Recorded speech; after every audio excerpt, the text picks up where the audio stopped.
மணப்பாறை சட்டமன்ற தொகுதியின் அனைத்து நிலை நிர்வாகிகள் கூட்டம், கிளை செயலாளர்கள், கிளை நிர்வாகிகள், ஊராட்சி செயலாளர்கள், பேரூராட்சி, நகராட்சியை சேர்ந்த அனைத்து நிர்வாகிகள் கூட்டம் இன்றைக்கு நடைபெறுகிறது. அதற்காக கலந்து கொள்ளதான் நாங்கள் எல்லாம் வரவேற்கிறோம்.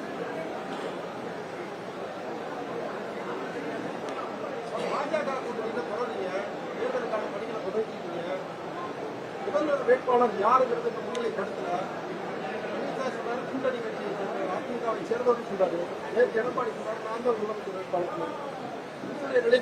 எங்க நிலைப்பாடு திரு மாண்புமிகு அமித்ஷா அவர்கள் தான் திமுகவிற்கு எதிராக, திமுக என்கிற தீய சக்தி ஆட்சிய, மக்கள் விரும்பாத இந்த ஆட்சிய, கூட்டணி பலத்தால வெற்றி பெற்று வருகின்ற இந்த ஆட்சிக்கு எதிராக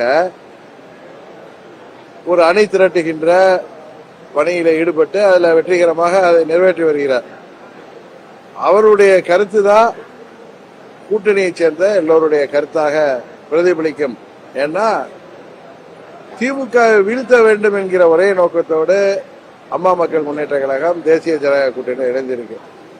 அதனால திரு அமித்ஷா அவர்கள் பேசுவது, அவர் சொல்கின்ற கருத்து எங்களின் கருத்தாக நீங்கள் எடுத்துக்கொள்ள வேண்டும்.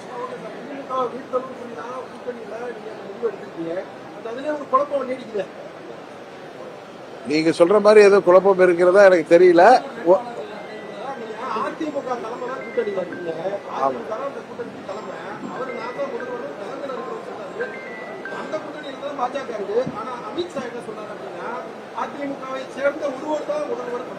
இப்ப 2024 தேர்தல்ல மோடி அவர்கள் தலைமையிலான, மோடி அவர்களை பிரதமராக்க வேண்டும் என்பதற்கான தேசிய ஜனநாயக கூட்டணியில அன்றைக்கு அதிமுக இல்ல, அவங்க தனித்து போட்டிட்டாங்க.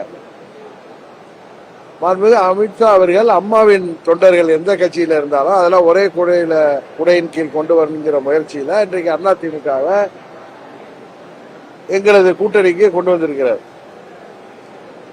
எங்களை பொறுத்தவரை நாங்கள் எல்லாம் தேசிய ஜனநாயக கூட்டணியில அங்கம் வகிக்கிற கட்சிகள் 24 தேர்தல் இருந்து. அதனால திரு அமித்ஷா அவர்கள் முயற்சிக்கு பங்கம் விளைவிக்கின்ற விதமாக எந்த ஒரு கருத்தையும் ஒரு கூட்டணி கட்சி பொதுச் செயலாளராக இல்ல தலைவராக அரசியல் ரீதியாக நாம் சொல்வது சரியாக இருக்காது. அதே நேரத்தில் திரு அமித்ஷா அவர்கள் சொல்வதுதான் எங்களது கருத்து என்பதை நீங்கள் எடுத்துக்கொள்ள வேண்டும். அதை நீங்க எத்தனை கேள்வி கேட்டாலும் திரு அமித்ஷா அவர்கள் என்ன சொல்லியிருக்கிறாரோ அதுதான் எங்களது நிலைப்பாடுன்னு நான் பல முறை கிளிப்பிள்ளை மாதிரி திரும்ப திரும்ப நான் போற இடங்கள் எல்லாம் சொல்லிட்டு இருக்கேன்.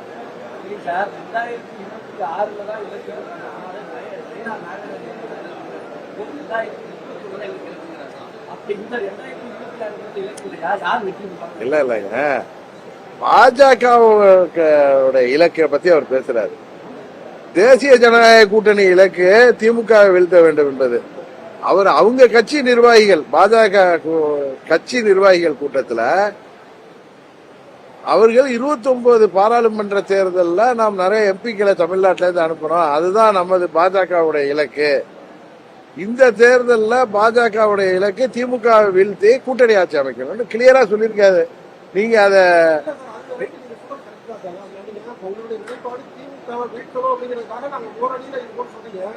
இந்த ஓரணிக்குள்ள தலைமையில ஒரு கட்சிக்கு தலைமை தாங்கிற ஒரு நிலைப்பாடு, ஒரு தேசிய கட்சியா இருக்கிற ஒரு அமித்ஷா அவருடைய நிலைப்பாடு ஒண்ணா இருக்கு. இப்ப இதுலயே அதிமுக தேர்தல் இல்ல இல்லங்க, அவரு கிளியரா நீங்க இன்னொன்னு மறந்துட்டு இல்ல மறுத்துட்டு பேசுறீங்க. நீங்க அன்றைக்கு திரு அமித்ஷா வர்றப்பெல்லாம் என்ன கேக்குறீங்க? திரு பன்னீர்செல்வம் இவங்க எல்லாம் அதிமுகவில் ஒன்றிணைப்பீங்களான்னு கேக்குறீங்க. அவர் என்ன சொல்றாரு? இன்னொரு கட்சி விவகாரத்துல நாங்க தலையிட மாட்டோம். அதே மாதிரி அவர் தான் கிளியரா சொல்லிட்டாரு, எங்க தமிழ்நாடு கூட்டணிக்கு அதிமுக தலைமை, அங்க முதல்வர் வேட்பாளர் யார் என்பதை அந்த கட்சி முடிவு செய்யும் சொல்றாரு. அதான சரியான. எப்படி திரு பன்னீர்செல்வமோ இல்ல அதிமுக பிரிந்து சென்றவர்களை இணைப்புங்கிற முயற்சி இன்னொரு கட்சி விவகாரம்னு அவர் பாக்குற மாதிரி, முதலமைச்சராக அதிமுகவை சேர்ந்தவர் வருவார்னு சொல்றதோட அவர் நிறுத்திக்கிறது தானே சரியான வார்த்தை. அதுல அதிமுக தானே முடிவு செய்வாங்க யாரு முதல்வர்னு. அதை ஏன் இப்படி குழம்பிக்கிறீங்க நீங்க? அமித்ஷா வார்த்தையில அது வரலன்னா நீங்க அமித்ஷாட்ட கேட்கிறப்ப பிரிந்து இருக்கிற அந்த இயக்கங்களை ஒன்று சேர்க்கிற கேட்டப்ப நான் இன்னொரு கட்சி உள்கட்சி விவகாரத்துல நான் தலையிட மாட்டேன்னு சொல்றாரு. அதே வார்த்தை தானே இந்துக்கும் சொல்லியிருக்காரு. அங்க முதல்வராக எங்க தமிழ்நாட்டில் எங்க கூட்டணியின் தலைமை அம்மாவுடைய கட்சிங்கிறாரு. அந்த கட்சியை சேர்ந்தவர் தான் முதல்வர். அவர் அதோட நிறுத்திக்கிறாரு. ஏன்னா அதுல முதல்வர் வேட்பாளர் அறிவிக்க வேண்டியது அவங்களுடைய பொறுப்பு. அதை நீங்க அமித்ஷா வாயால சொல்லலைன்னா அவர் கிளியரா இது. உங்களுடைய முதல் கேள்விக்கு என்ன பதில் சொல்றாரு அதை ஒண்ணு ஏத்துக்கிறீங்க. இன்னொரு கட்சி விவகாரத்துல நாங்க தலையிட மாட்டேன்னு. அவர் முதல்வர் வேட்பாளர் அந்த கட்சியோட விவகாரம் அப்படின்னு அவர் பாக்குறாரு. அது சரிதானே? இப்ப நீங்க கிளியர் ஆயிட்டீங்களா? ரைட்.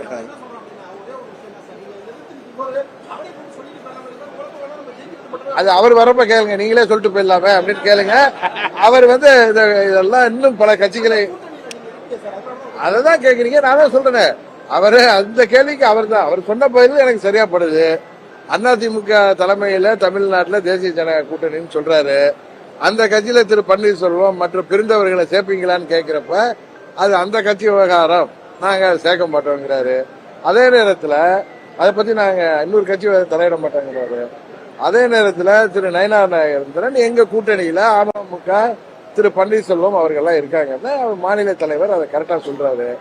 நீங்க முதல்வர் வேட்பாளரை பத்தி சொல்றப்ப அமித்ஷா ஏன் சொல்லல அவர் அது அந்த கட்சி தீர்மானிக்க வேண்டியது, அது அவங்க சொல்லுவாங்கன்னு சொல்றேன். தேசிய ஜனநாயக கூட்டணி முதல்வர் வேட்பாளரை நான் ஏத்துக்கிறேன். அமித்ஷா சொல்ற வேட்பாளரை நாங்க ஏத்துக்கிறோம்.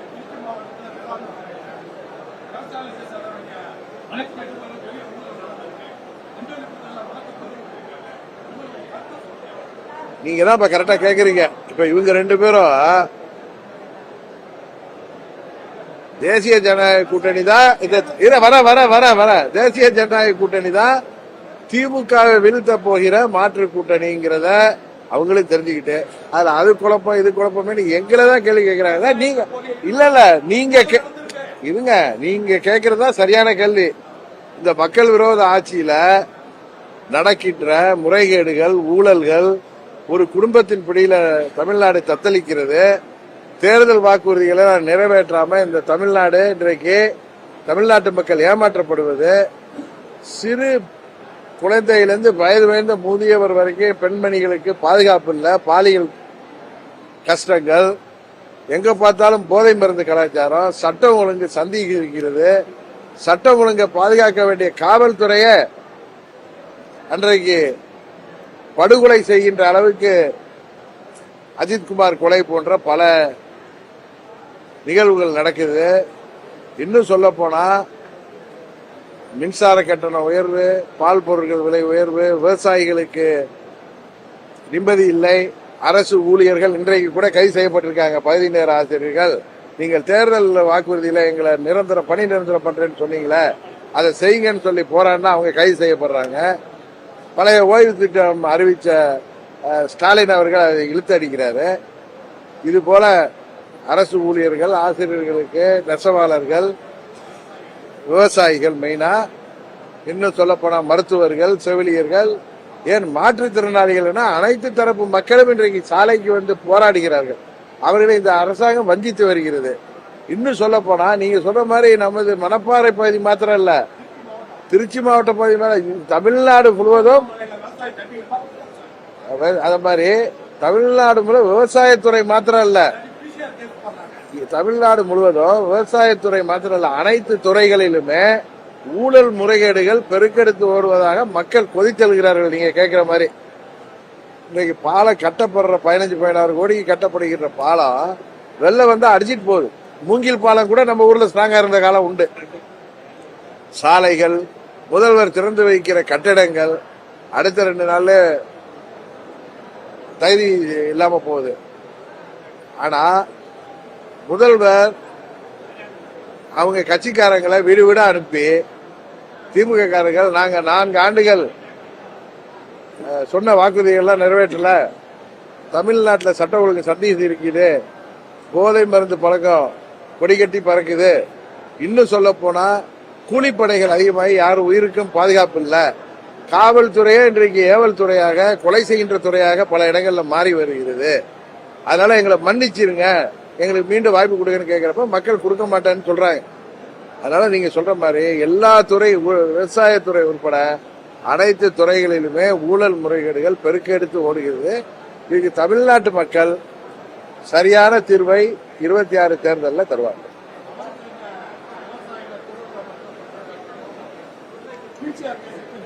ஆமா,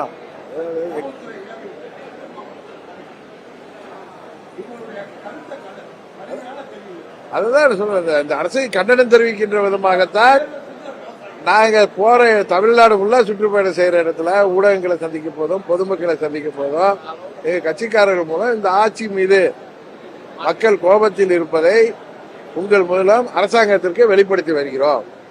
அதை தான் நான் செஞ்சிருக்கேன்.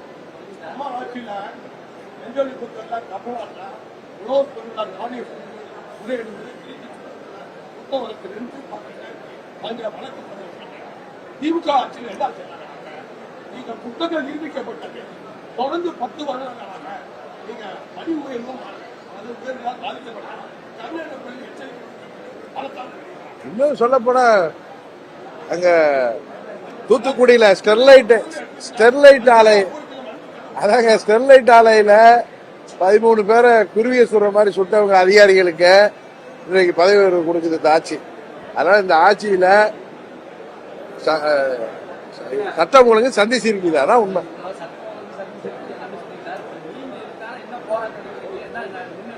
நாங்க எல்லா இடங்கள்லயும் எங்க கட்சி அதுக்கான போராட்டங்களையும், தெருமுனை பிரச்சாரங்கள், திண்ணை பிரச்சாரங்கள் மக்கள்கிட்ட எடுத்துட்டு போறோம்ல உங்க மூலம், இதுவும் ஒரு போராட்டத்துல ஒரு வகைதான். அதனால டெய்லி ரோட்ல கிடந்துட்டு பரல்றதுனால ஒன்னும் ஆக போறது இல்ல. மக்களுக்கு நடப்பதை நாங்கள் தெரியப்படுத்தி வருகிறோம். தேவையான காலகட்டத்தில் தேவையான இதுக்கு போராட்டம் நடத்துறோம். இப்ப அஜித்குமார் கொலை வழக்குக்கு நீதி வேண்டும் சொல்லி முந்த நாள் கூட எங்க கட்சி சார்பா போராட்டங்கள் நடத்தப்பட்டது. அது அந்தந்த மாவட்டங்கள்ல, இப்ப தஞ்சாவூர்ல அங்க மாநகராட்சியில நடக்கின்ற ஊழலுக்கு எதிராக போராட்டங்கள், கையெழுத்து இயக்கம்லாம் நடத்திட்டு இருக்கோம். அது மாதிரி ஒவ்வொரு பகுதியிலையுமே இதே போன்ற போராட்டங்களும் இன்னும் நடந்துகிட்டு இருக்கு. எங்களுக்கு நிர்வாகிகள் செய்யறாங்க. என்ன அன்பார்ச்சுனேட், அது எல்லாமே ஊடகத்துல வர்றதில்லை. ஆமா ஆமா, நீங்க அதுக்கெல்லாம் அந்த கேட் கீப்பர் தூங்கிட்டதுனால அந்த விபத்து நடந்திருக்கு. அது மத்திய அரசு இது போன்ற விபத்துகள் நடக்காம அது சரி செய்யணுங்கிற கோரிக்கையை நாங்கள் மத்திய அரசுக்கு வைத்துதான் இன்றைக்கு இதை வெளியிட்டோம்.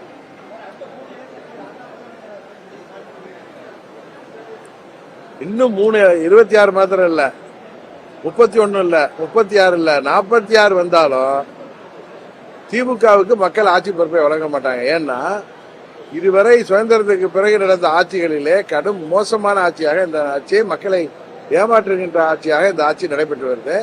அவர் பகல் கனவு கண்டு கொண்டிருக்கிறார். மக்களையும் உங்களையும் திசை திருப்புவதற்கு நாங்க 200 சீட்டு ஜெயிச்சிருவோம், இன்னும் 3 தேர்தலில் ஜெயிப்போம்லாம் சொல்லி திசை திருப்பு வேலையும் தன்னைத்தானே ஏமாற்றிக் கொள்ளும் வேலையை தான் திமுக செய்து.